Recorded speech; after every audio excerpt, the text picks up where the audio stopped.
I'm going to play it to you right now. First at 10:42 a.m. That is Tuesday. He said, in case I do not make it to my decision point or onto the Mexico border, I am sending this now. Please do not release this until 1 January and keep my identity private until then. First off, I am not under duress or hostile influence or control. My first car was a 2006 black Ford Mustang V6 for verification. What we have been seeing with drones, he puts that in quotes, he says drones, is the operational use of gravitic propulsion systems powered aircraft by most recently China and the East Coast, but throughout history, the U.S. Only we in China have this capability. Our OPCEN, that's Operations Center, our OPCEN location for this activity is in the box below. China has been launching them from the Atlantic from submarines for years, but this activity recently has picked up. As of now, it is just a show of force, and they are using it similar to how they use the balloon for SIGINT and ISR, which are also part of the integrated comms system. There are dozens of those balloons in the air at any given time. The so what is because of the speed and stealth of these unmanned aircraft. They are the most dangerous threat to national security that has ever existed.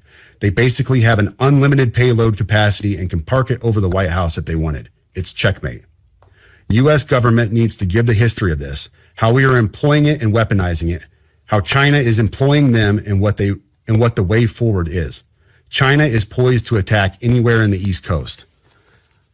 I've been followed for over a week now from likely Homeland or FBI, and they are looking to move on me and are unlikely going to let me cross into Mexico, but won't because they know I am armed and I have a massive V-bid.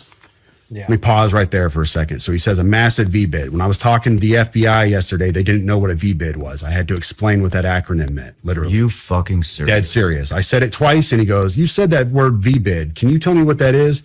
For your audience, a V-bid, for your audience who has not been in the GWAT for the last 20 years, a V-bid is a vehicle-borne improvised explosive device. In layman's terms, a car bomb, what we saw at Trump Tower. So, backing up, he says, I am armed and have a massive V-bid. I've been trying to maintain a very visible profile and have kept my phone, and they are definitely digitally tracking me. Here's where he gets into the other stuff, and this is where we had to redact the names. Well, your producer redacted the names. I have knowledge of this program and also war crimes that were covered up during airstrikes in Nimruz province, Afghanistan in 2019 by the admin, DOD, DEA, and CIA. I conducted targeting for these strikes of over 125 buildings. 65 were struck because of civcas, that's civilian casualties. that killed hundreds of civilians in a single day. U.S. FORA continued strikes after spotting civilians on initial ISR. It was supposed to take 6 minutes and scramble all aircraft in CENTCOM. The UN basically called these war crimes, but the administration made them disappear. I was part of that cover-up with U.S. FORA and Agent Redacted of the DEA, so I don't know if my abduction attempt is related to either. I worked with Redacted IO staff on this as well as the response to Bala Murghab. Redacted commander at the time, Redacted can validate this. You need to elevate this to the media so we avoid a world war because this is a mutually assured destruction situation. Then he says, for vetting, my LinkedIn is Matt Burg or Matthew Livelsberger, an active duty 18 Zulu out of 110, that's 1st Battalion 10th Special Forces Group. My profile is public. I have an active TSSCI with UAP, USAP access. Did you hear that last part? And then he throws in the location. And if you guys know and follow along with these topics, that is Area 51, Groom Lake. And that last part where he claims to have an active TSSCI with UAP and USAP access, unacknowledged special access program access. That's the highest possible classification anybody can get if it does in fact exist, which many would say it does within the military and the intelligence community. And I've been doing some digging, but before that, I want to show you guys a confirmation from Las Vegas police, another one of Red Panda Koala's clips, who's been killing it with the clips since the New Jersey drone flap started, drone quote unquote, as the whistleblower, because by now we can all agree this is a whistleblower.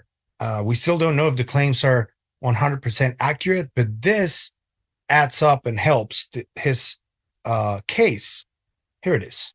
Yeah, so in terms of the so-called manifesto that's circulating online, we have strong evidence to suggest that it was the subject that wrote it, but we haven't conclusively proven that yet. And that evidence relates to other evidence that we're finding that we're able to compare that lead us to believe it was in fact him who sent it. Special correspondent and investigative journalist Ross Coulthart.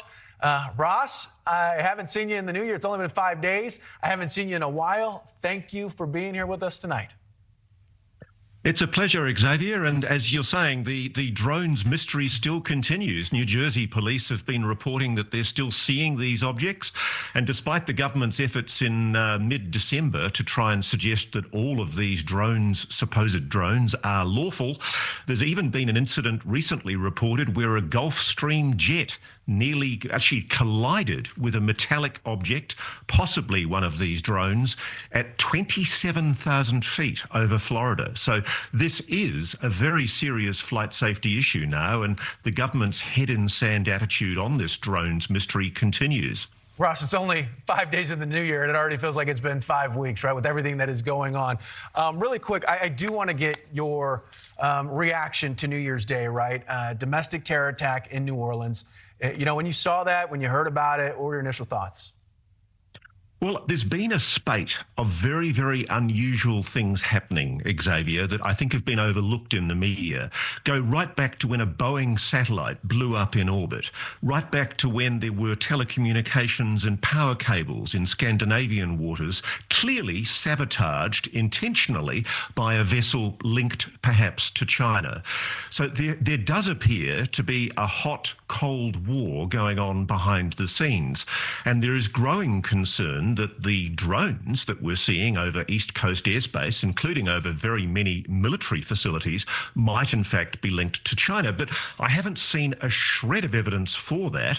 And everybody who's been suggesting that it was an Iranian mothership, that it was the Russians, now the Chinese, nobody's put up a shred of evidence to support this contention. The government has been conspicuously quiet.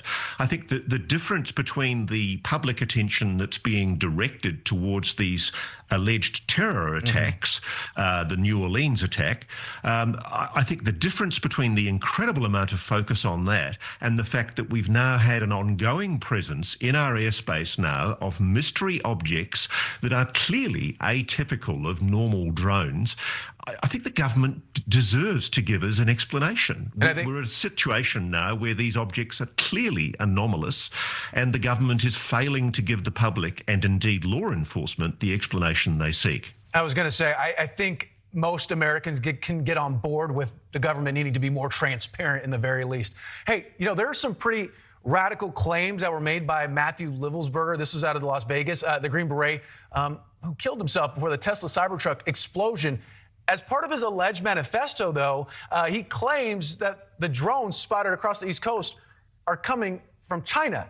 There's a big chance that these are, commentary from, we have to say this, a mentally ill person. But what can our lawmakers and, leaders alike do to stop conspiracy theorists and rumors online from swirling and spreading before they start? Okay, very good point here. There's absolutely no evidence from any of my sources that these objects are coming from China. Everybody's telling me that there is no capacity by China to deliver car SUV-sized drones, so-called, over US airspace from supposed submarines off the coast. That's a technical ability that China just doesn't have. The allegations of Livelsberger, as you say, he was clearly a man operating under mental stress. He was suffering from PTSD and a marriage breakup. Everything he says should be taken with a considerable grain of salt. But is it possible that as somebody briefed into a national security secret, he was given an explanation for these supposed drones, i.e. China, which may in fact not be accurate?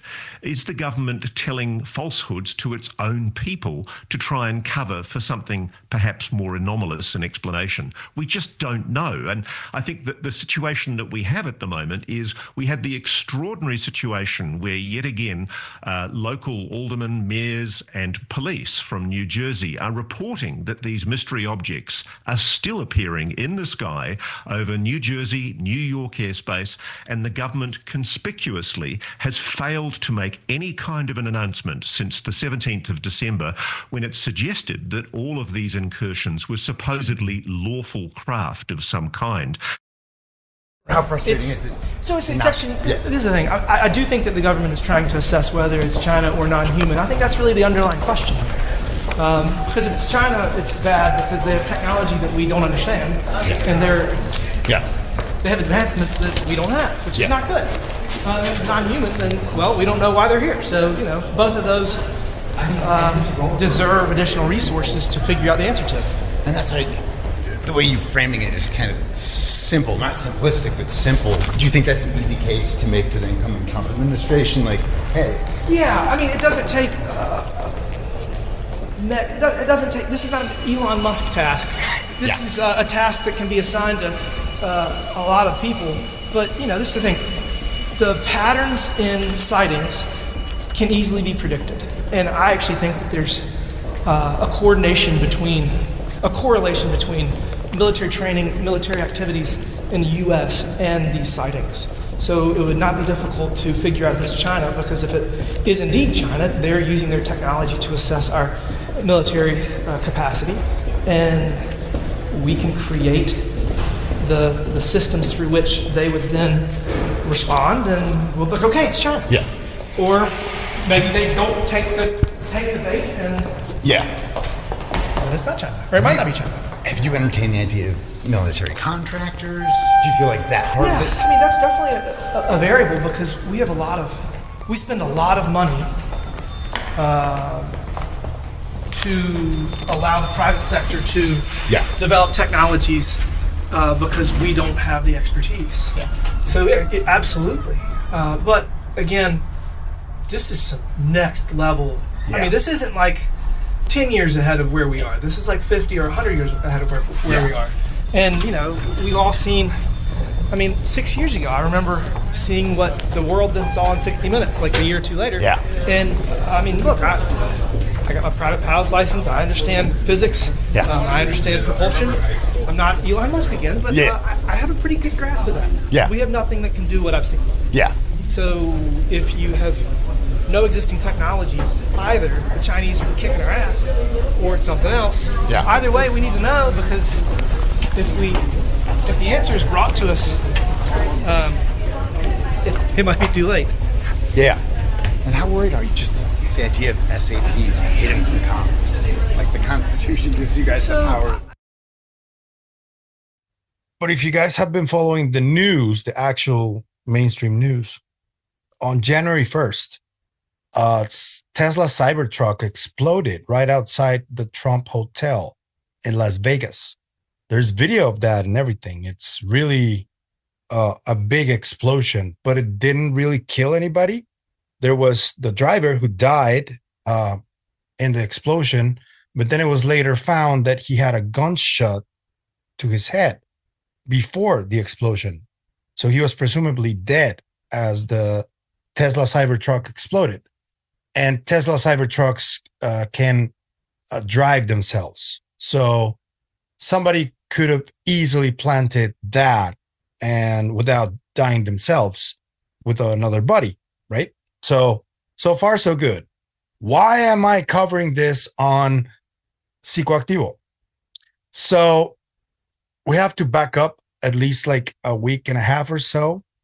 There is a podcast called the Ecosystemic Futures Podcast. Okay, so there's a podcast called the Ecosystemic Futures Podcast. And on that podcast, we saw Dr. Hal Puthoff talking very candidly and matter-of-factly about zero-point energy, UAP crash retrievals, as if it really happened. And we had never heard other scientists and Dr. Hal Puthoff talk like this in any way.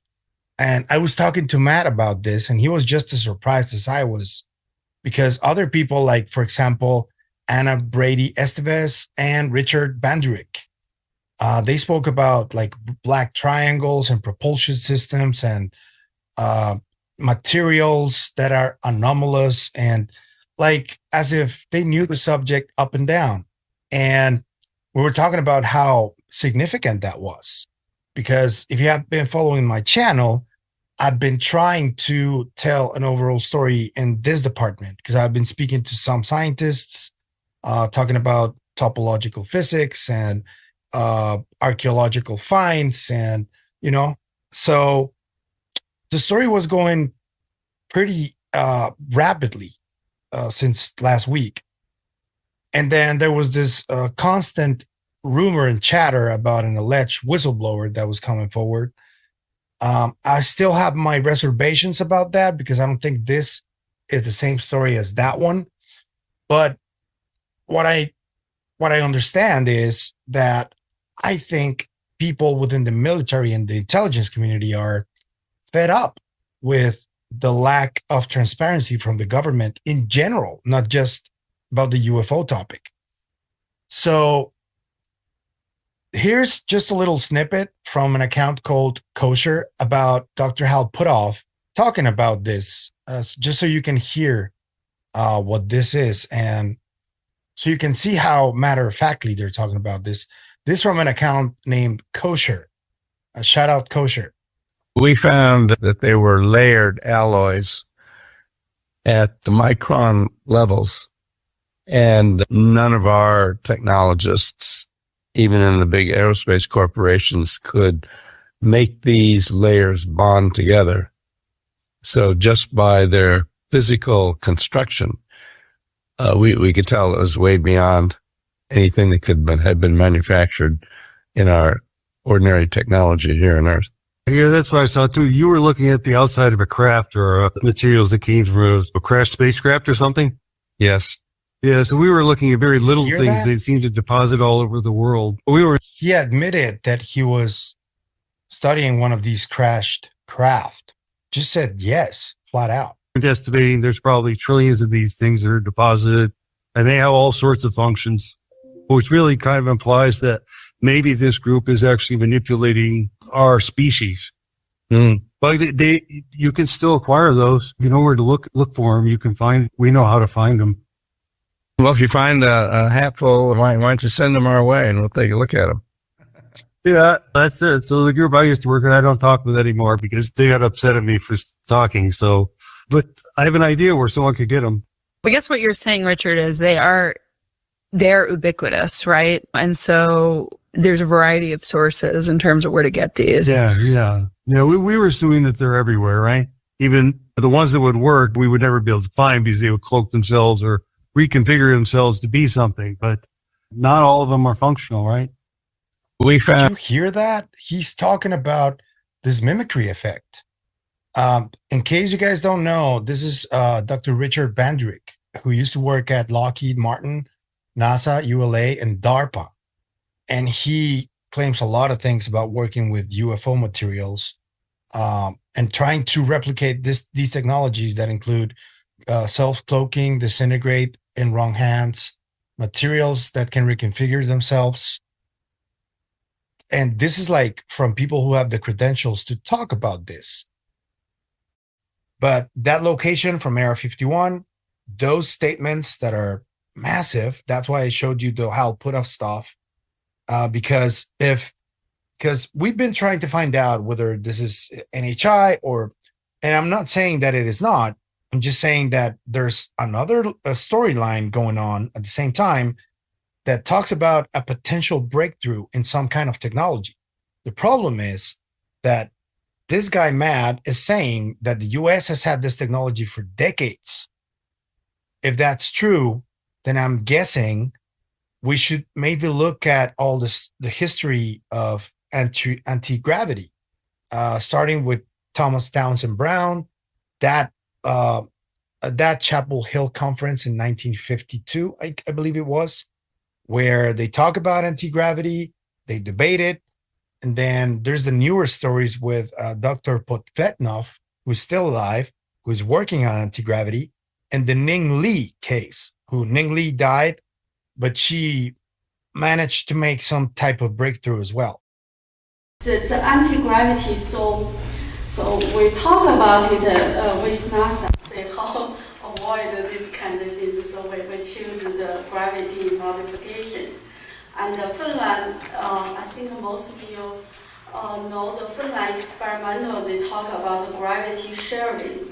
But I want to clarify that this physics concept from my paper published in 1991. The superconductor don't have gravity sharing. The penetration layer is very, very long, so gravity can penetrate into the superconductors. What's happened? Why the gravity field is changing as observed? Because the gravity inside the superconductor, like a transfer, they transfer EM energy to gravity energy. So arise the local AC gravity field. That's the gravity modification. We can change gravity, anti-gravity, or increase gravity. Also, we can change gravity in any direction you want. So we need to dig more into those stories. And with what Dr. Hal Puthoff is telling us, so matter-of-factly, this could potentially be the case that at least this storyline that somebody made some kind of breakthrough at some point might be true. I bassed around in all the sources that I have, and they're all agreeing that this email is legit. It comes from him. This guy is a Green Beret. And we just got to check out a little more of the personal information he released just to check who knew him, if people knew him. We already know that Tim Kennedy did, but we don't know if he indeed had connections with the UAP stuff in any case, because this could still be a really, really rash and irresponsible false flag operation, which, man, I don't know. It was evident that the person who was this man, Matt, was communicating with Sam after the Cybertruck exploded outside of Trump Hotel in Las Vegas. It seemed like his because in Signal you have this security number that changes every now and then, just randomly. He noticed that it changed, and then he got a message back, meaning that someone else is managing the account, or what Sean Ryan was moving up towards is that this guy Matt is not really dead, and he just wanted to send a message. He potentially even used a body to do the crime, and release this email manifesto where he makes some pretty startling revelations. He is who he says he is. He was a Green Beret. This is the proof that he was. And this is from Inside Edition. Against each other. Matt and Tim from the U.S. Army Special Forces, better That's known Tim Kennedy. as the You guys Green Berets. probably know Matthew him. Livelsberger and his partner Tim Kelly, both Green Berets, Kennedy. appeared on the This is from 12 years ago, by the way. 12 years So, ago on the History They messed Channel. up the They last not only name. won, And also it wasn't in even written close. form, Matt's last name. But for yeah, it's television, Tim they Kennedy, always try to not make it a little Kelly. bit more competitive, but we swept the whole entire show. When he appeared on the show, Livelsberger used a shortened version of his name, Matt Burg. So it That's took with an Tim E, Kelly I a believe. while That's to how put Tim two and Kennedy two wrote it. together. And then On I a saw post. a Matt Burg with a older photo of him, and I was like, oh no, dude, I know that guy. And then it just tore my heart out because he was a really great Green Beret. And what was he like? He was charming. He was talented. He was personable. He was kind. He was all the things that you would expect from a Green Beret. At one point during the show, Livelsberger lost his cool in the 90-plus degree heat. I'm about to throw up, man. I got heat exhaustion, man. I need to take this off right now. Tim Kelly says he hadn't heard from Kennedy, Livelsberger not Kelly. for a few years. It just categorically does not make sense. From everything that I have heard, he was universally valued by his team, by his peers. I don't understand. It doesn't make sense, and it is just horrifically heartbreaking.